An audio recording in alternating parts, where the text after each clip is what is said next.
السلام علیکم ورحمۃ اللہ وبرکاتہ۔ ویئرس، حضرت علی کی زندگی نہایت سادہ اور نہایت عاجزانہ تھی۔ ویئرس، انہوں نے اپنی زندگی میں ہر طرح کے حالات دیکھے، اچھے برے، اپس اینڈ ڈاؤنز آپ کو پتہ ہے ہر ایک کی زندگی میں آتے رہتے ہیں۔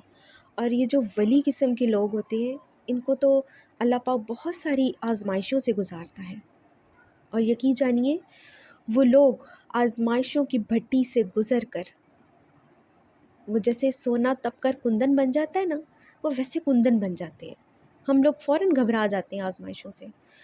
ویورز، ان کی زندگی اتنی پیاری اور اتنی عاجزانہ تھی، اگر ہم ان کے واقعات پڑھیں تو یقین جانیں بہت انسپائر ہوتے ہیں، بہت زیادہ۔ آپ یہ دیکھیں کہ سم ٹائم ایسا ہوتا تھا کہ ان کے پاس کھانے کے لیے کچھ بھی نہیں ہوتا تھا، لیکن وہ پھر بھی اللہ پاک کا شکر ادا کرتے تھے۔ ویورز، ایک دفعہ تو حالات اتنے خراب تھے کہ ان کو اپنی تلوار بیچنی پڑی مجبوری کی حالت میں۔ ویورز، وہ یہ تلوار بیچنا نہیں چاہتے تھے۔ سم ٹائم ایسا ہوتا ہے نا، آپ کا کچھ چیزوں کے ساتھ ایک جذباتی لگاؤ ہو جاتا ہے، تو حضرت علی رضی اللہ تعالیٰ عنہ کا بھی اس تلوار کے ساتھ جذباتی لگاؤ تھا۔ جذباتی لگاؤ کیا تھا؟ انہوں نے وہ تلوار بہت ساری جنگوں میں استعمال کی تھی اور نبی پاک کی حفاظت کے لیے استعمال کی تھی۔ تو انہوں نے کہا کہ کاش میرے پاس ایک تہبند کے بھی پیسے ہوتے، یا میرے پاس ایک تہبند ہوتا بیچنے کے لیے، تو میں یہ تلوار کبھی نہ بیچتا۔ ایسے حالات تھے ان کے، لیکن ہمیشہ صبر، شکر اور شجاعت و بہادری کا دامن کبھی نہیں چھوڑا۔ ایک دفعہ ایک عورت دوڑتی ہوئی آئی حضرت علی رضی اللہ تعالیٰ عنہ کے پاس اور کہنے لگی کہ آپ جانتے ہیں کہ نبی اکرم صلی اللہ علیہ وآلہ وسلم اپنی بیٹی کا نکاح کرنا چاہ رہے ہیں۔ تو حضرت علی رضی اللہ تعالیٰ عنہ نے کہا کہ نہیں، میں تو نہیں جانتا اس بارے میں۔ تو وہ عورت کہنے لگی کہ آپ ایسا کریں کہ آپ اپنا نکاح کا پیغام اپنے لیے نبی پاک کے پاس جائیں اور ان سے کہیں کہ مجھے آپ کی بیٹی کا ہاتھ چاہیے۔ تو حضرت علی کہنے لگے کہ میں ایسا کیسے کر سکتا ہوں، کیونکہ میرے پاس تو کچھ بھی نہیں ہے، میں تو خود ایک وہ جسے کہتے ہیں نا ایک غریب سا فقیر سا انسان ہوں، تو میں کیسے کہہ سکتا ہوں یہ بات۔ تو وہ عورت اصرار کرتی رہی اور کہنے لگی کہ آپ جائیں گے تو نبی اکرم صلی اللہ علیہ وآلہ وسلم آپ کو کبھی انکار نہیں کریں گے، چونکہ انہوں نے اپنی بیٹی کا نکاح کرنا تو ہے، تو اگر آپ جائیں گے تو آپ ان کے لیے بیسٹ آپشن ہوں گے۔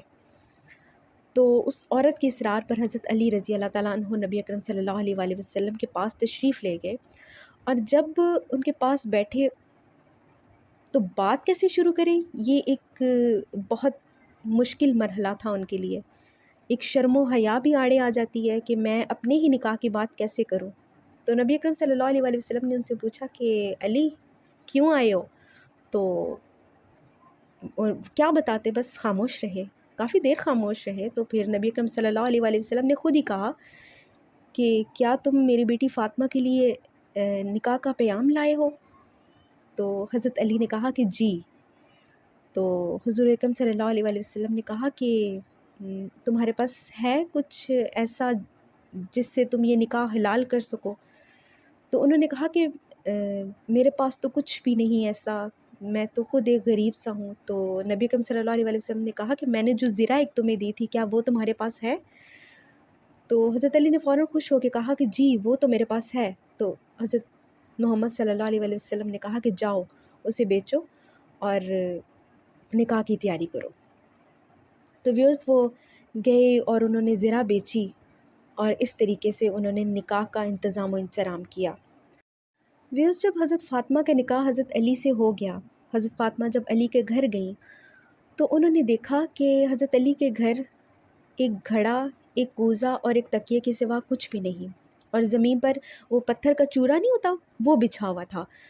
تو تھوڑی دیر میں حضور اکرم صلی اللہ علیہ وآلہ وسلم بھی تشریف لے آئے۔ تو حضرت علی نے ان کو بٹھایا اور کہا کہ پانی لے کر آئیں۔ پانی لایا گیا، پھر حضور اکرم صلی اللہ علیہ وآلہ وسلم نے اس پانی پہ کچھ پڑھ کر پھونکا، یعنی کہ دم کیا، جیسے دم کرتے ہیں نا ویسے، جو میرے اللہ کو منظور تھا یا جو میرے اللہ کا حکم تھا وہ پڑھ کے پھونکا۔ پھر وہ پانی حضرت فاطمہ اور حضرت علی کے چہرے پر تھوڑا تھوڑا چھڑک دیا، اور پھر حضرت فاطمہ سے مخاطب ہوئے اور کہنے لگے کہ اے فاطمہ، میں نے تیرا نکاح ایک ایسے شخص سے کیا ہے جو مجھے خاندان میں سب سے زیادہ عزیز ہے، اور پھر دعائیں دیتے ہوئے وہاں سے رخصت ہو گئے۔ ویورز، حضرت علی اور حضرت فاطمہ نے دونوں نے اپنی زندگی کو ایک مثال بنایا۔ اچھے برے جیسے بھی حالات تھے، دونوں نے ساتھ مل کر گزارے۔ ویورز، ان کی زندگی ہمارے لیے ایک بہترین نمونہ ہے۔ ویورز، حضرت علی کی زندگی سے ہمیں یہ سبق ملتا ہے، حالات جیسے بھی ہوں، اچھے برے، لیکن راستہ ہمیشہ حق کا اختیار کرنا چاہیے۔ اگر آپ کو میری ویڈیو اچھی لگے تو اس کو لائک اور شیئر ضرور کر دیجیے گا۔ ملتے ہیں اگلی ویڈیو میں، اجازت دیجیے، اللہ حافظ۔